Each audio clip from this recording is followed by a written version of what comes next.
Well, hello everybody. Look at these things. Aren't they cool?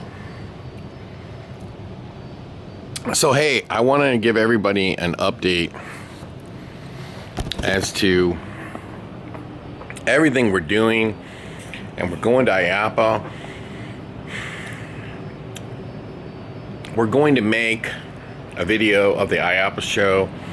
We're going to maybe go to some attractions while we're there, make some videos of attractions. Who knows what we're gonna do?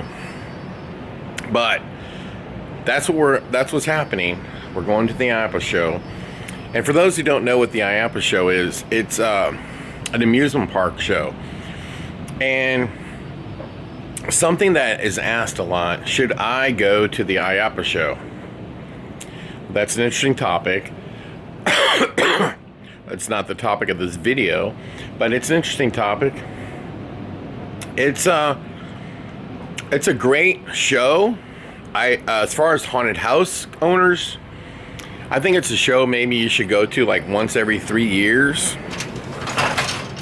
Many times the show is like, the same show as it was last year, the same show it was the year before that. Not much changes. It's the same vendors, same stuff every single time. There might be a new thing here and there, especially on the video game side. There definitely would be new stuff, but it's one of them things. If you're a haunt owner, it's not a bad idea to go. There's not a lot of haunted house stuff there. Now, what's really interesting though is that IAAPA this year tried to create a haunted house section for IAAPA. I think it literally crashed and burned for a lot of reasons. Number one, they were trying to charge too much. It was separated from the main show. It's just a bad idea. Haunted houses and IAAPA don't mingle because their show is just a few weeks, in some cases like a week after some haunts close. No one's ready. Vendors aren't ready. Haunted house owners aren't ready to get out there and do another show. I mean, it's just bad timing. It's bad timing. Now, I can say this: if there was no Trans World show, do I think IAAPA would be a good alternative? The answer will be the same. No, because the show is at the wrong time of year. It's just bad timing. Their show is in November. The vendors could never get ready that quickly because they're filling orders in October, right? Some vendors are still filling orders through the middle of October, and right now a lot of vendors are getting big orders for the next Halloween show or Halloween season, because you have to remember the Halloween next Halloween is only 10 months away. You would think, oh, it's a year away. No, it's 10 months before you open again, because you open in September. It is now the middle of November as the recording of this video. It's actually on the backside, and the last, it's in the middle. This video, I'm making this video in the third week, essentially, of November, right before Thanksgiving. And haunted house people and IAAPA, that just is never going to work. Now, if IAAPA did a family fun center type of show in March or April, and they did a big haunt, section, I mean, that might work. But right now, it was just a bad idea. They've tried it before. That failed too. So when you go there as a haunt owner, you're not going to find a lot of haunted house stuff. You will find a lot of opportunity to expand your business to be year-round. You're going to find a lot of vendors that supply different things to, an entertainment center. and so on and so forth. Which brings me to the topic of the fact that we're planning on doing a haunt tour if we can get the darkness done. And I wanted to include the escape room onto our behind the scenes tour. Why?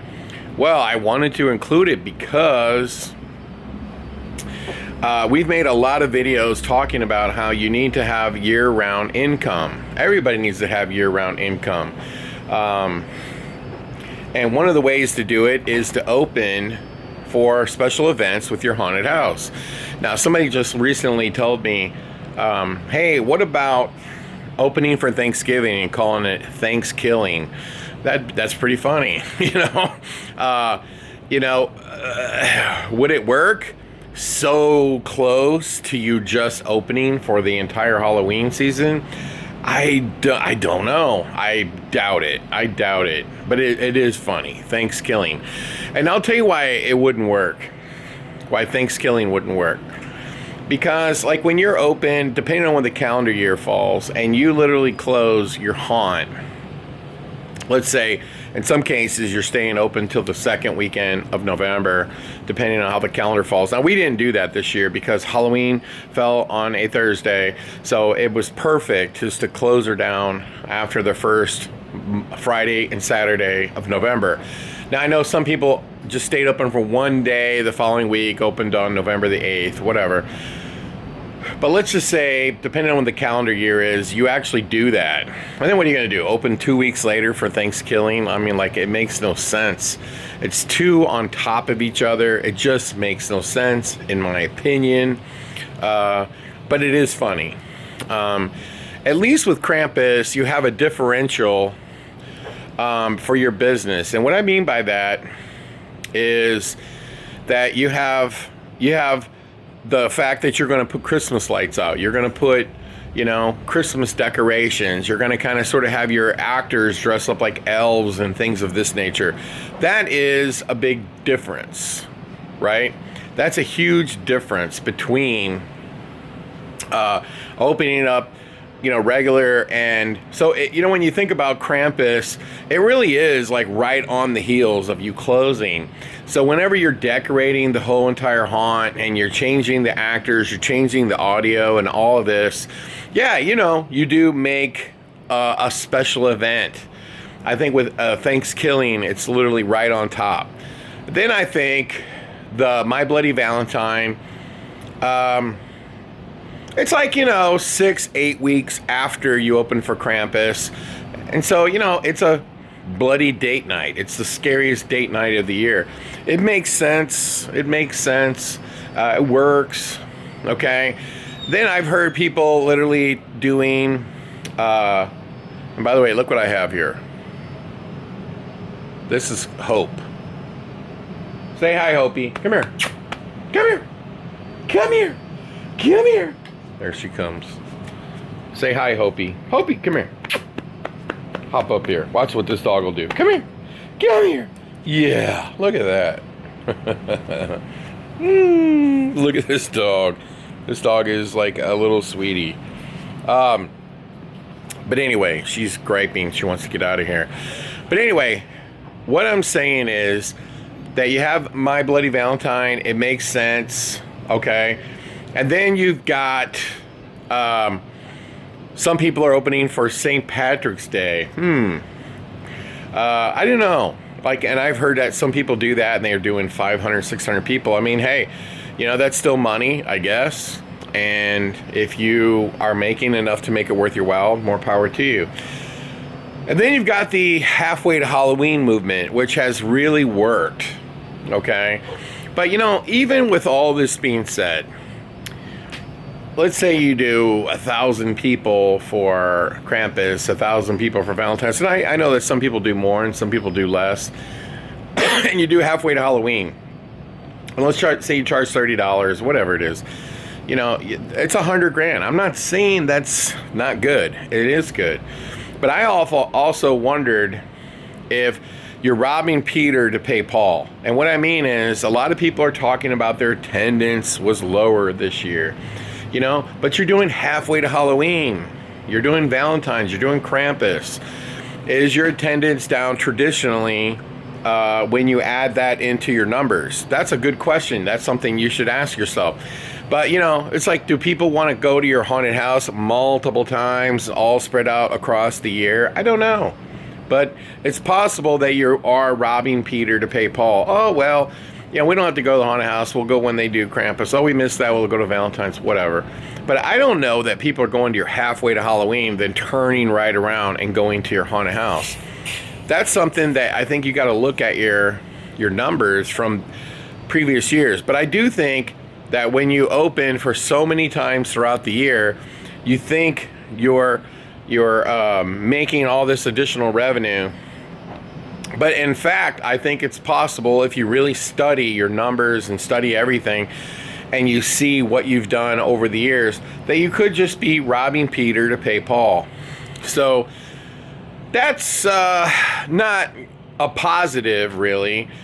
Now, if you traditionally do 30,000 every single year, and you went a little under, a little over, or right around the same, and then you did another 4,000, 5,000 people between all these other special events, then I would say, yeah, that's a positive.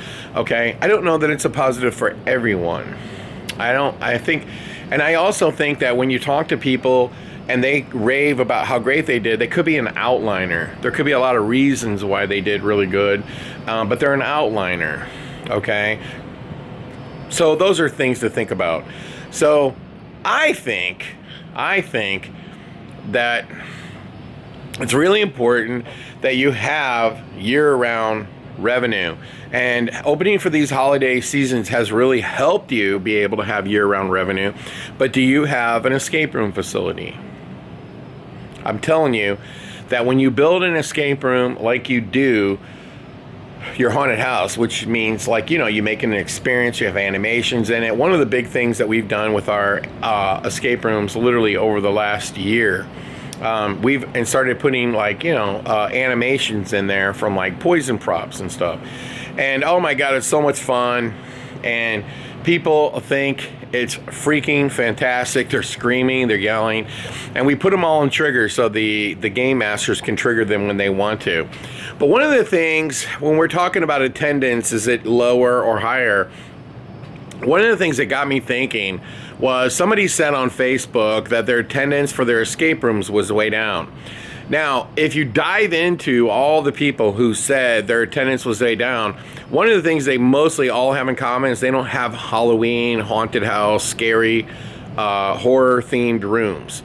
And then when you look at the people who have a lot of horror-themed rooms, they did really well in October. I've also seen where people will convert their escape rooms in the holiday season to be kind of like Christmas themed, and they go up. So I think that escape rooms are a serious competitor to haunted houses, especially the ones that have horror themed rooms. And we had people literally calling us, and you know, all of our horror rooms were booked, and they wanted to know how could they get into one of the horror room themes. Okay, is this room scary? We want to book a scary room. So in that October Halloween area, which really now encompasses like at least a big chunk of September through the first part of November, people want to play scary rooms. So one of the things that we want to do on this haunt tour coming up is we want to make the behind the scenes tour better than ever to help your business. And one of the ways we're going to do that is by closing down our escape rooms. And by the way, this is very costly for us because, believe it or not, our busiest month for our escape rooms is March. And just coincidentally, you know, Transworld is in St. Louis, and our rooms get really booked over. And we also add extra hours to our bookings to accommodate all the people who want to play them. So obviously March is our busiest month, and I don't know if it's our busiest month if you remove the extra business we get from Transworld. I will tell you that our second busiest month is October. So it's March, October. That's 1 and 2. Now, with that being said, a lot of people have reached out and talked about, escape rooms and this and that and the other. So what we want to do for this behind the scenes tour is to open up the LEMP, which is completely optional. So right now the goal is at 4:30 you go over there and you can walk through the LEMP haunted house, and then you would drive back over. We would have our escape rooms closed, and we would have all of our game masters in there, and then they would answer questions about the escape rooms, because I really think that this might help you to understand exactly what you need to do, with the pros and the cons. And I think that escape rooms, the reason why they're very successful doesn't have as much to do with how intricate your puzzles are as much as the experience itself. For example, when you have a ton of people contacting us and asking us, we want to get into the scary room. They specifically want to have a Halloween experience in October. They want to be in the room that is scary, okay? So I think that says something, okay? So we want to do this behind the scenes tour to include the escape room, and really help people as much as we can to learn about that. Now I can tell you, and look at this mutt. This dog is something else. Look at it just stand on its hind legs. Look at that. Hi, Hopi. Now my son named this dog Hope. I think it's kind of a cool name. Here, let's look at this dog. Good girl. Good girl. She wants to get out of here. And so anyway, so we want to open the escape rooms to give people an opportunity to kind of check them out and see them, and be able to ask questions and ask us, like, this, that, and the other. And so that's what we're going to do. We're going to open it up, because I really believe that what you need more than anything is to expand what you do and use your assets, your team to do something that can be a lot more for a year-round revenue than just like, oh, let's open for Thanksgiving, let's open for this, let's open for St. Patrick's Day.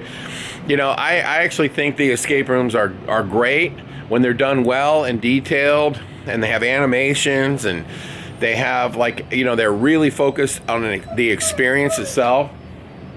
I think that's what's the separator between you doing really well and not doing really well, or just blending in with all the other escape rooms in the market. That's my opinion.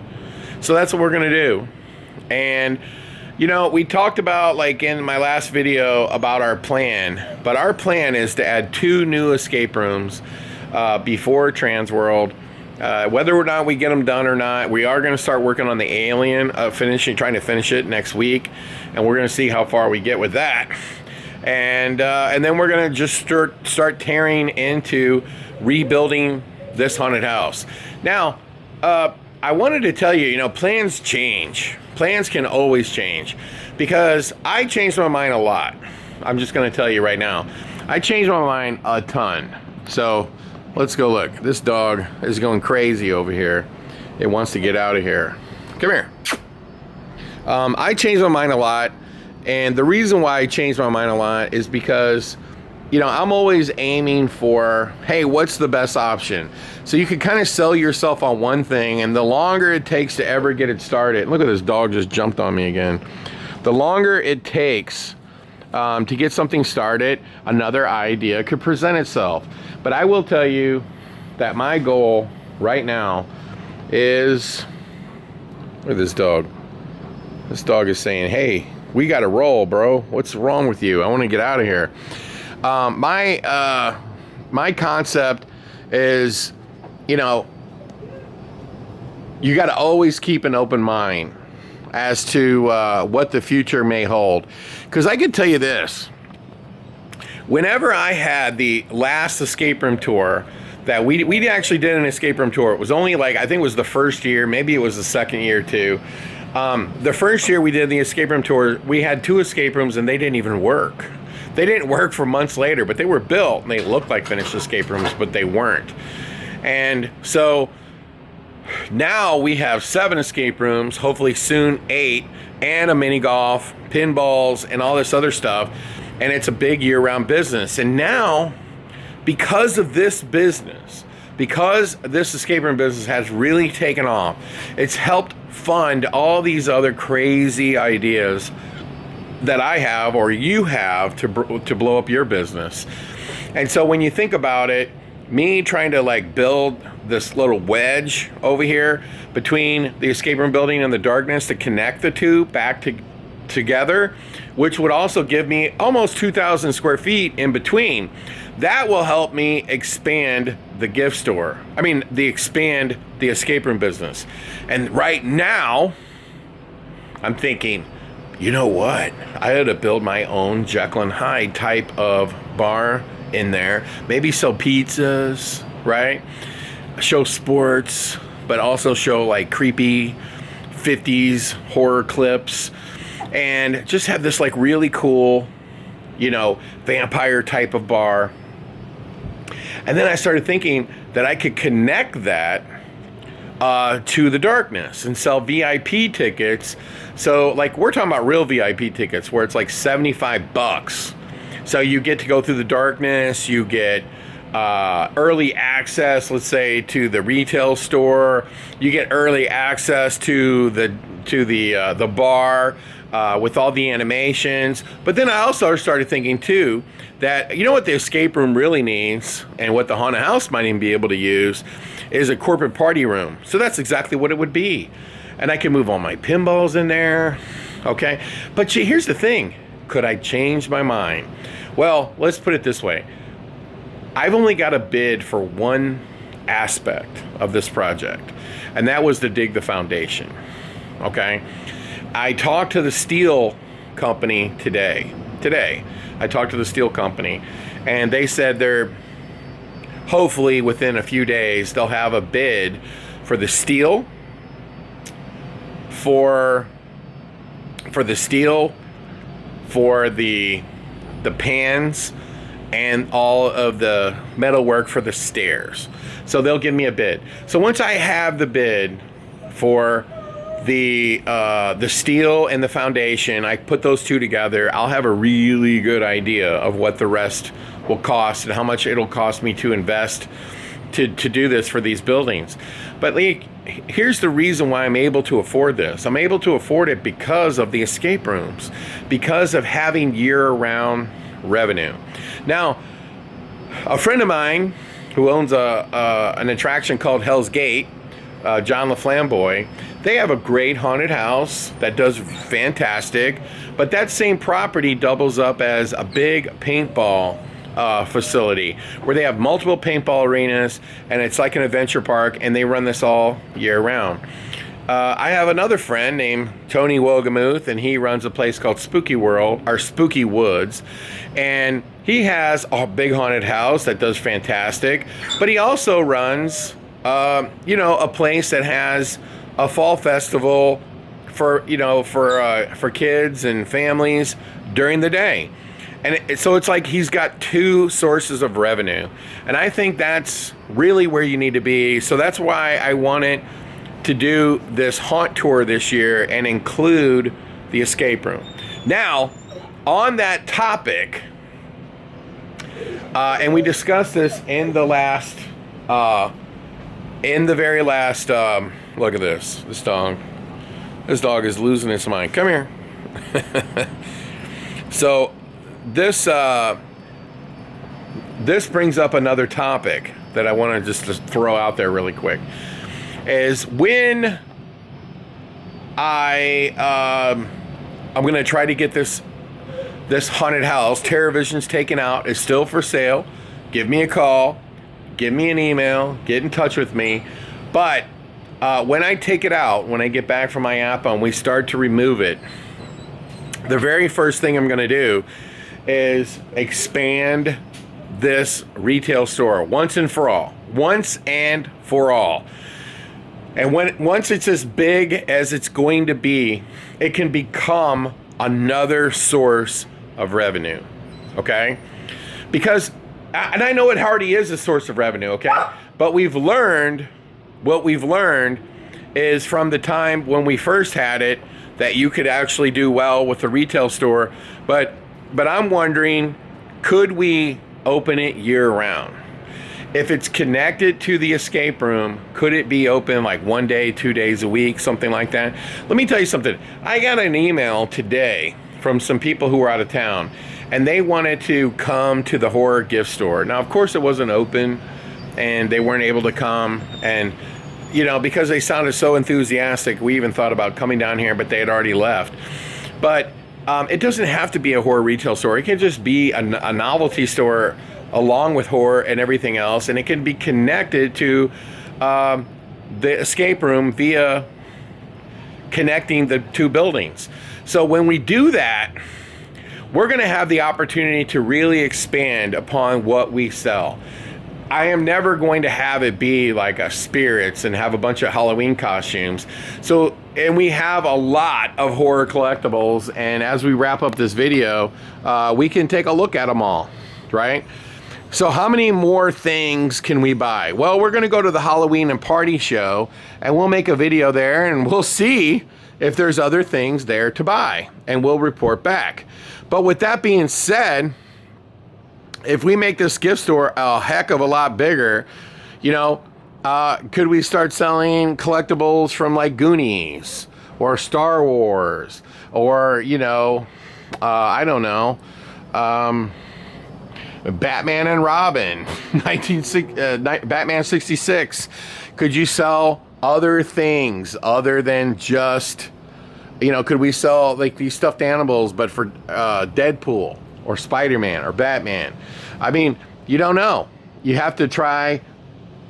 And first we have to get it, expand it, which we will. And then secondly, we have to get it connected to the escape room so that you can actually get over here.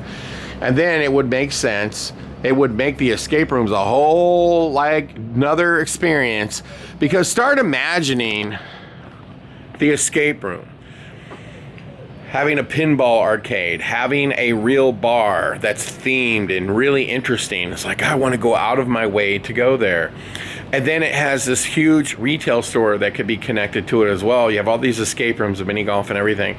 But then imagine, like, when you open for Halloween, that you could have this. It's almost like an exclusive attraction where somebody could buy a ticket, and the ticket could include early access to it. It could, you know, private access to the bar, but a real one, a really cool one. And these are all things, you know, that I'm thinking about. You know what else I'm thinking about? And let me take you over here and show you this, okay? Because this is another thing that we're going to do. Okay, do you know what these are right here? These are lanyards right here. And we have thousands of them. There's your lanyards, okay? So one of the things that we want to do for 2025 is we want to make lanyards for people who have VIP tickets, okay? We also want to make a lanyard for anybody who's an influencer. And the influencer badge would have like a big camera on it. And so if the actors see that, they will go after them, they will maul them, they will jump them, and literally, not saying they don't do that to other people, but if you see that badge, you know, hey, go get these people and be relentless, right? So anybody that wears these influencer badges, okay, it's going to show our actors, hey, this person is allowed to film. And because this person is allowed to film, make sure you give them something worthy to film. Does that make sense? And then on top of that, if we make the lanyards for the VIP guests, they would get a lanyard, and they would be able to go through the haunted house. They would have the lanyard. They would be told if they come, they get an early experience, and they get to show up. They get, like, maybe if you buy a VIP package, it could include like this arcade in here, access to this gift store like an hour early, access to our private bar, and then at the end they would get access to our private bar as well, so they can have a full-blown Halloween experience. What would people pay for something like this? Would they pay $75 a person? I don't know. Could you limit it to, you can even like make it exclusive, like, hey, there's only like 25 of these a night. I mean, 50 of these a night, who knows, okay, depending on your location. So anyway, the point of this whole video is you really got to think outside the box. You really got to think about like other things I can do to open year round, or other ways I can utilize my team to try to expand into something that creates more revenue and creates opportunity to operate year round, such as escape rooms. I think axe throwing is done. So to wrap up this video, as we talk about the IAAPA show, because that was how the whole video started, the IAAPA show is perfect for this.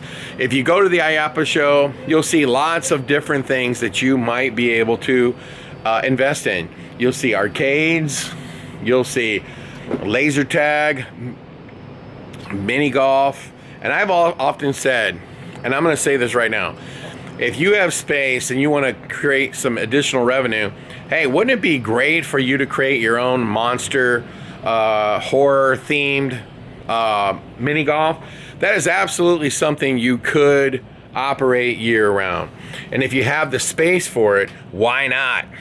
But you will, and by the way, you can hire us and we'll build it for you. But you'll see mini golf, you'll see, you know, this one place that I just visited called Bankston's. If you watch that video, and you should, because that is one insane place. But if you watch that video, and I hope you do, you'll happen to notice that they go to IAAPA every year. The guy told me they go to IAAPA every year. They go to IAAPA, they're buying, look at this. You want to sell me this? Look at this. She's a salesperson. This is crazy. But they go to IAAPA every single year, right? And they're buying rides and they're buying all kinds of stuff. Look at this dog. This dog has gone crazy. But they're buying all kinds of stuff. You know, another thing you'll find all over IAAPA is you will find a ton of vendors that sell concession equipment. You will see a lot of that at IAAPA. You will see people that sell all kinds of things that you might be able to add to your venue. So to wrap up this video, should you go to IAAPA? Yes. Should you go to IAAPA? 100%. You'll also find some souvenir stuff. Do I think you need to go to IAAPA every year? The answer is no. But if you are watching this video, go to IAAPA and come to our booth and say hello. I'm in the 3800 aisle, I think. It's 38 or 36. I'm not sure. But you just look us up at Blacklight Attractions and come by and say hello.